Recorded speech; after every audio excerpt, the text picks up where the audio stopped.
ప్రభునందు ప్రియమైన టీవీ ప్రేక్షకులకు ప్రభువైన యేసుక్రీస్తు నామంలో శుభాలు వందనాలు తెలియజేస్తా ఉన్నాం. ఈ కార్యక్రమాన్ని పరిచయం చేయడానికి మేము ఎంతగానో సంతోషిస్తూ ఉన్నాం, ఆనందిస్తూ ఉన్నాం. ఈ యొక్క టీవీ కార్యక్రమంలో దైవ సేవకులు లాబాన్ సుకుమార్ గారు దైవ సందేశాలు అందిస్తారు. దేవుని పరిశుద్ధ నామమునకు మహిమ కలుగునుగాక. క్రీస్తునందు ప్రియమైన దేవుని బిడ్డలారా, నిజరక్షకుడును యేసు క్రీస్తు నామములో మిమ్మల్ని అందరినీ దీవిస్తూ ఉన్నాం.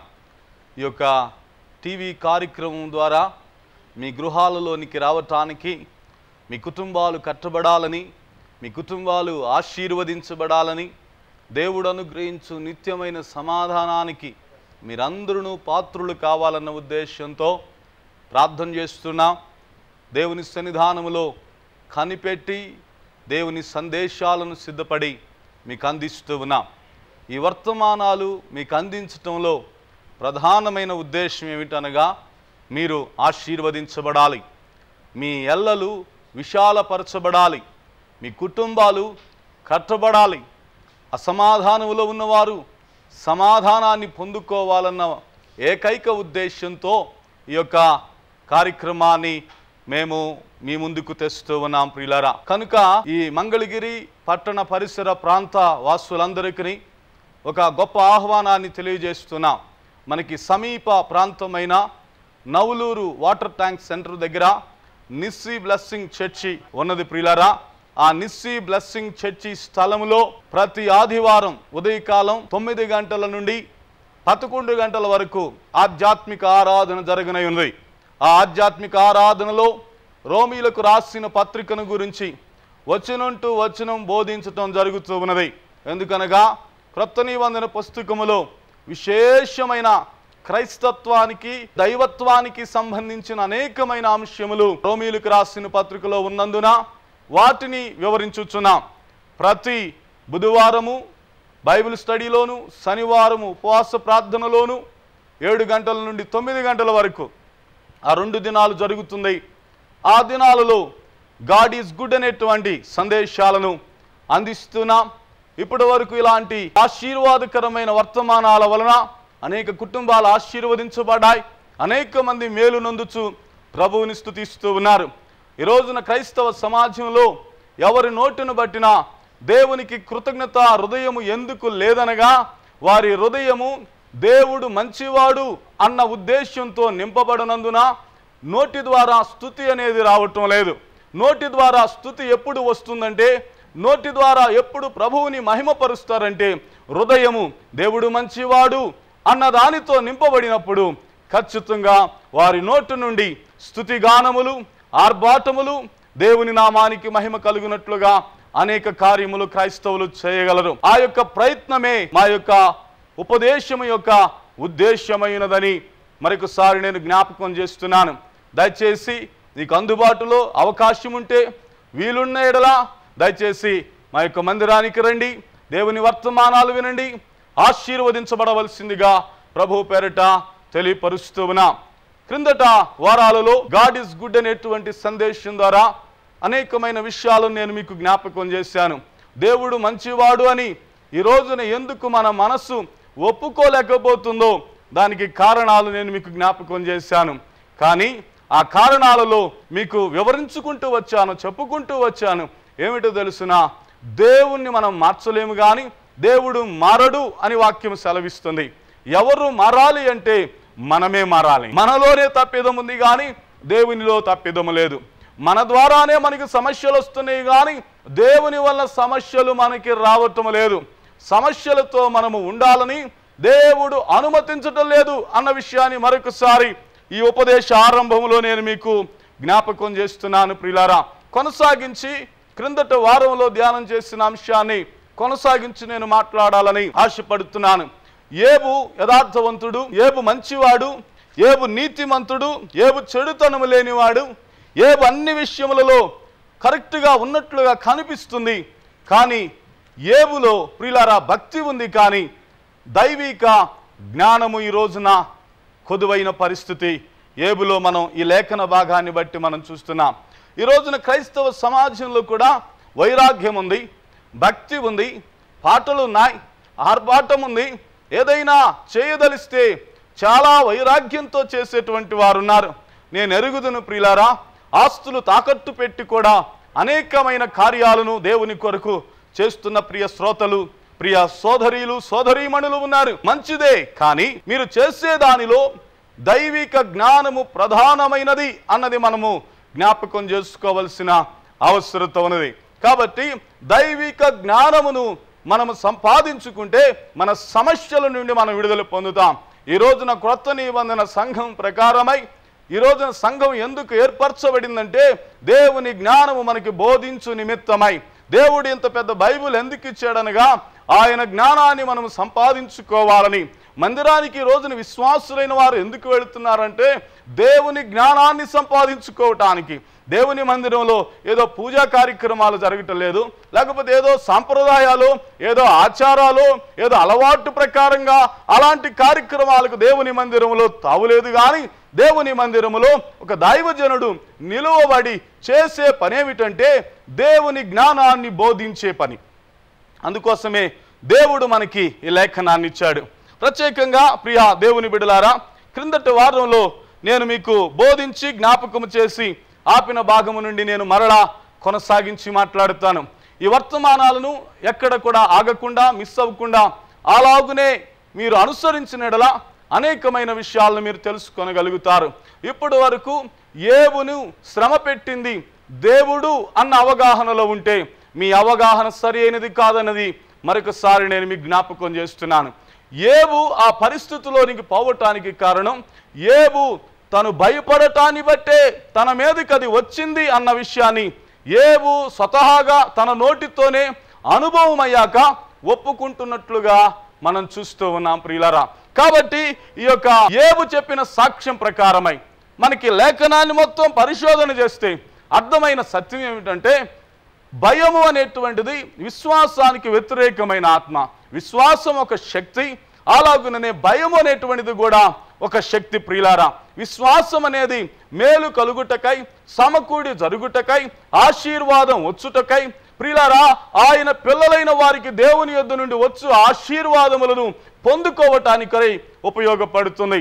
అయితే ఈ యొక్క భయము అనేటువంటి దాని మూలముగా ప్రియులారా ఆశీర్వాదాలు మన దగ్గరికి రాకుండా, వ్యాధులు మన జీవితంలో ప్రవేశించటానికి, అపవాది ఆలోచనలు సఫలమవటానికి ఉపయోగపడుతున్నవి అన్న విషయాన్ని మనము జ్ఞాపకం చేసుకొనవలసిన అవసరం ఉంది. హల్లెలూయా. దేవుని బిడ్డలైనటువంటి వారికి దేవుని జ్ఞానం ప్రధానమైనది. ఈ దేవుని జ్ఞానం అనేది వస్తే ఖచ్చితంగా మనం సమస్యలకు భయపడం, వ్యాధులకు భయపడం, అపవాదికి భయపడం, భూ సంబంధమైన ఏ విధమైన వాటికి మనము భయపడం ప్రియులారా. మనం భయపడకుండా విశ్వాసములముగా మనం నిలువబడటం వలన మన పరిస్థితులను మన కంట్రోల్లోనికి తెచ్చుకోవచ్చు. ఈ రోజున వారి యొక్క స్థితిగతులు వారి స్వాధీనములో లేకపోవటానికి కారణం ఎందుకు వారి పరిస్థితి చేయి దాటిపోతుందనగా వారికి విశ్వాసం లేకపోవటాన్ని బట్టే. విశ్వాసం స్థానంలో ఏమి వచ్చి ఉందయ్యా అంటే గనక భయము అనేటువంటి దానికి వారు అధికమైన ప్రాధాన్యత ఇచ్చారు. ఏమిటి ఆ భయం? ఏదైతే జరగకూడదని అనుకుంటున్నారో అదే జరిగిద్దేమోనన్న ఒక భయం, ఒక తొందర, ఒక టెన్షన్. దీని వలన మీకు జరగబోయే కీడు దూరము కాదు, కానీ ఆ కీడు దగ్గర అవుతుంది. అందుకే నేను ఒకసారి మీ జ్ఞాపకం చేస్తున్నా, ఆత్మ సంబంధమైన ప్రమాణాలు ఉన్నాయి, భూ సంబంధమైన ప్రమాణాలు ఉన్నాయి. ఉదాహరణకి ఒక మిద్దె మీద నుండి ఎవడైనా కిందకు దూకితే గనుక పక్షిలాగా ఎగురుదామని అనుకుంటే అది సాధ్యపడదు. లేకపోతే ఒక చేత్తో నడుద్దామని ప్రయత్నం చేసినా దానికి సాధన అవసరం. ఒకవేళ సాధన లేకుండా అలాగూ నడువుట కొరకై ప్రయత్నం చేస్తే గనుక అది సాధ్యపడదు. ఎందుకనగా ప్రమాణ ప్రకారమై ఈ భూమి ఇవన్నీ కూడా, ఆకాశము, గాలి, ఆకర్షణ శక్తి ఇవన్నీ కూడా పనిచేస్తూ ఉన్నాయి. ఒకవేళ పైనుండి దూకితే గనక పక్షిలాగా ఎగరం, కిందకు పడతాము, కాళ్ళు చేతులు ఇరుగుతాయి, అంతకు మించి ప్రయోజనం ఏమి లేదు. అయితే ప్రియులారా, ఎందుకలా ఇబ్బంది పడుతున్నా, ఎందుకలా దెబ్బలు తగులుతున్నాయి అంటే గనక కారణం ఏమిటో తెలిసిన, అది ప్రమాణానికి తగ్గట్టుగా భూమి నడుచుకుంటుంది. మనం కూడా ప్రమాణానికి తగ్గట్టుగా నడుచుకోవాలి.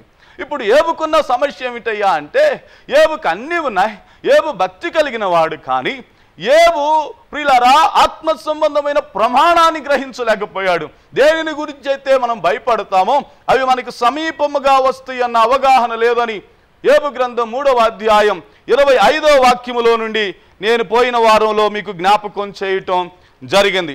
సరే, కొంతమంది యొక్క అభిప్రాయం ఏమిటంటే, పాస్టర్ గారండి ఎట్టగొట్ట జరుగుతాయండి అని అంటారు. మీ పిల్లలు ఎట్టగొట్ట ఎగ్జామ్ రాస్తే పాస్ అవుతారా? అది సాధ్యపడదు. కొంతమంది ఏమిటంటే దేవుణ్ణి మార్చాలన్న ఉద్దేశంతో బయలుదేరుతారు. ఒక విశ్వాసం ఉంటుంది, అయ్యా కట్టిక కాపీ ఉపవాసం నేను చేస్తున్నానయ్యా అని అంటుంది. అంటే ఏమిటి? ఏమో కట్టిక కాపీ ఉపవాసం చేస్తే దేవుడేదో మారుతాడన్న ఈమె అభిప్రాయం అన్నమాట. ఇంకొక ఆమె అంటుంది, అయ్యా మా అబ్బాయికి ఉద్యోగం వచ్చేంత వరకు కూడా నేను ఉపవాసములో నుండి లెగవను. ఈ ఉపవాసాలన్నీ ఏమి మనకి జ్ఞాపకం చేస్తున్నాయో తెలుసా? ఇంకో సోదరుడు అంటున్నాడు, అన్నా నేను చిన్నప్పటి నుంచి దేవుణ్ణి వెంబడిస్తున్నాను, పాస్పోర్టు రావటం చాలా ఆలస్యమైంది, అమెరికా వెళ్ళాలనుకున్నాను, వీసా కొరకు ప్రయత్నం చేయాలనుకున్నాను, వీసా వచ్చేంత వరకు నేను వారంలో 2 రోజులు ఉపవాసం ఉంటాను అన్నాను. నేను అన్నాను కదా, సరే నువ్వు వీసాకి అప్లై చేసావా అంటే, వీసాకి అప్లై చేయాల, వీసా వచ్చేంత వరకు ఉపవాసం మాత్రం ఉన్నాడు, ఎప్పుడో ఉపవాసం స్టార్ట్ చేశాడు. ఇదంతా ఏమని బోధిస్తుందంటే, ఇదేదో దేవుణ్ణి ఏదో చేయకుండా దేవుడేదో ఉన్నట్లుగా, దేవుణ్ణి ఏదో మార్చాలి అని అనుకుంటున్నట్టుగా ఉంది. ప్రియులారా, దేవుడు అంటున్నాడు కదా, నేను నిన్న నేడు నిరంతరము మారని వాడిగా ఉన్నాను. ఆయన ఎవరు మార్చలేరు, ముందు మనమే మారాలి. మనం మారితేనే కానీ మన పరిస్థితులు మారుతాయి.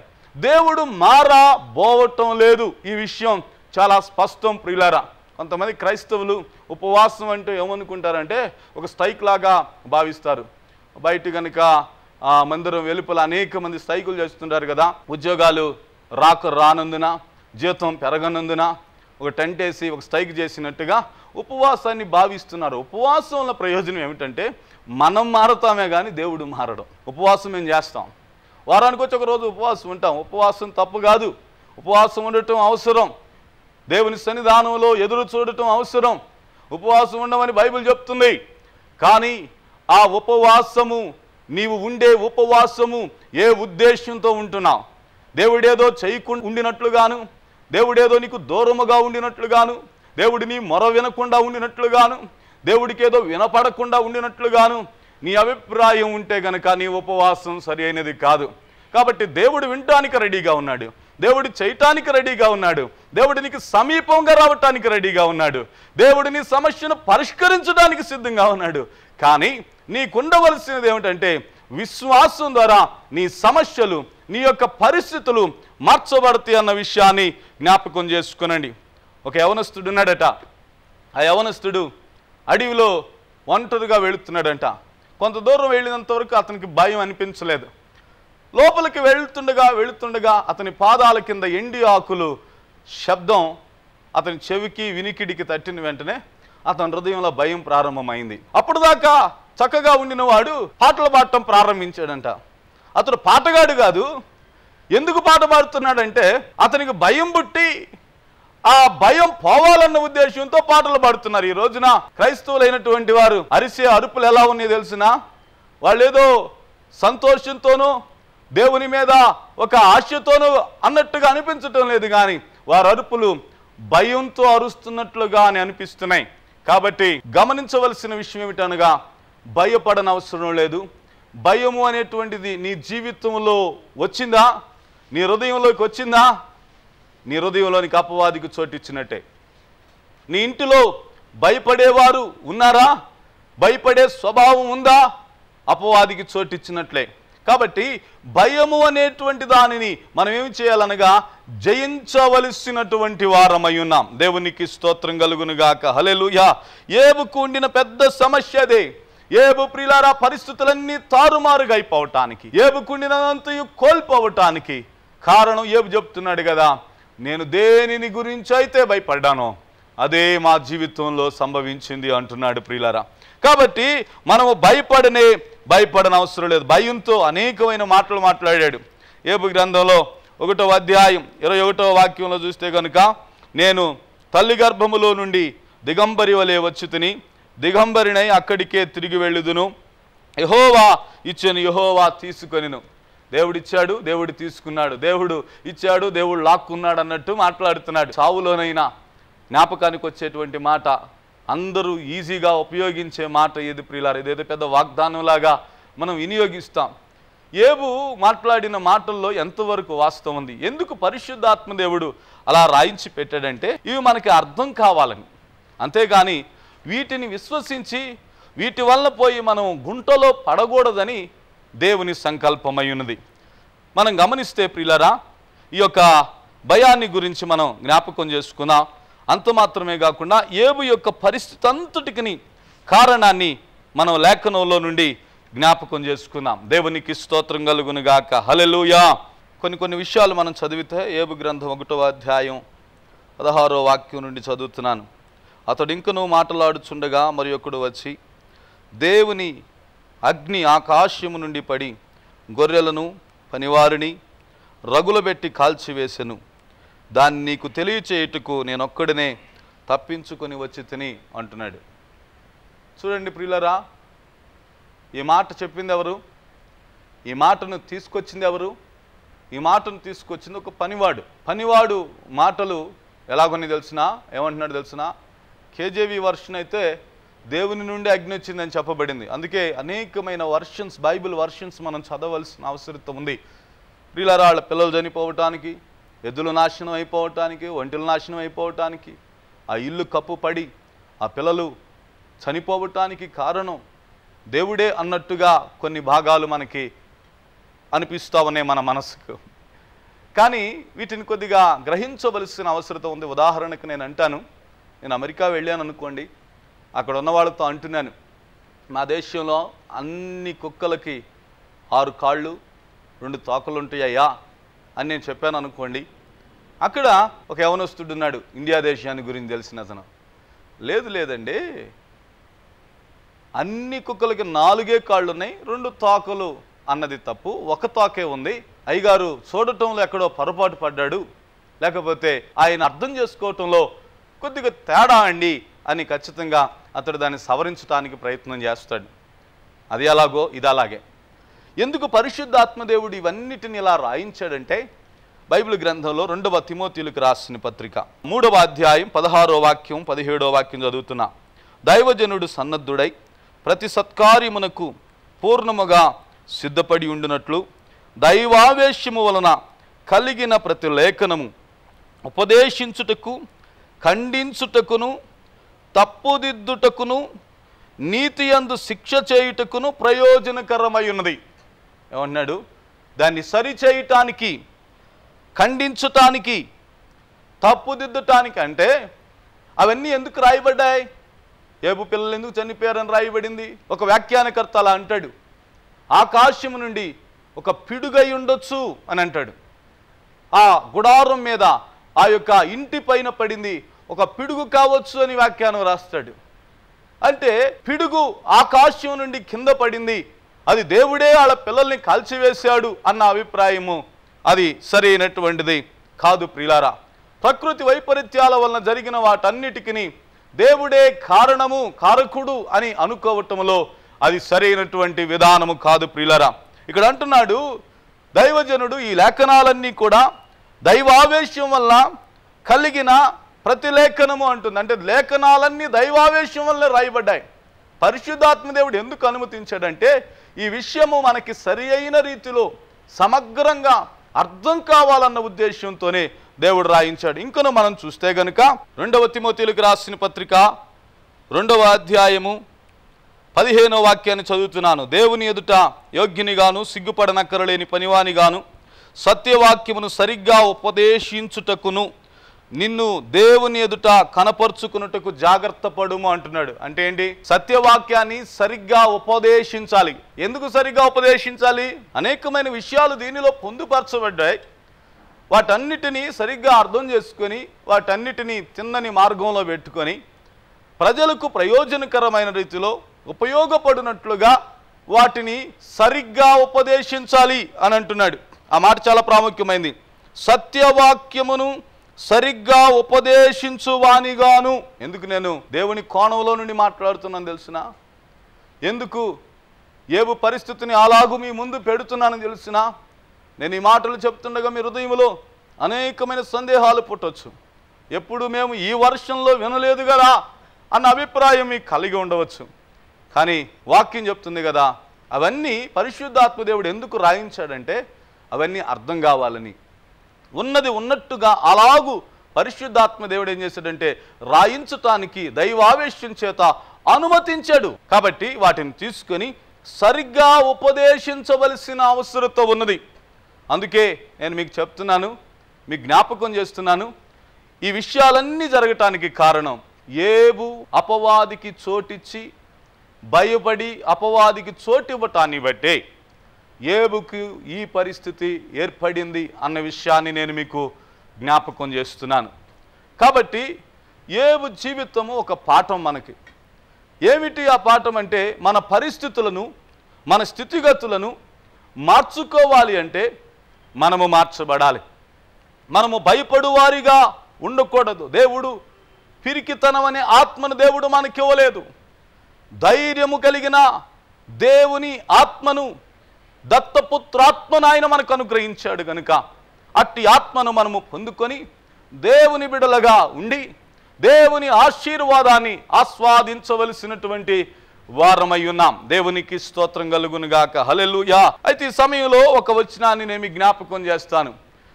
ఏబు చుట్టూ దేవుడు కంచె వేశాడు అన్న విషయం మనం చదువుకున్నాం కదా.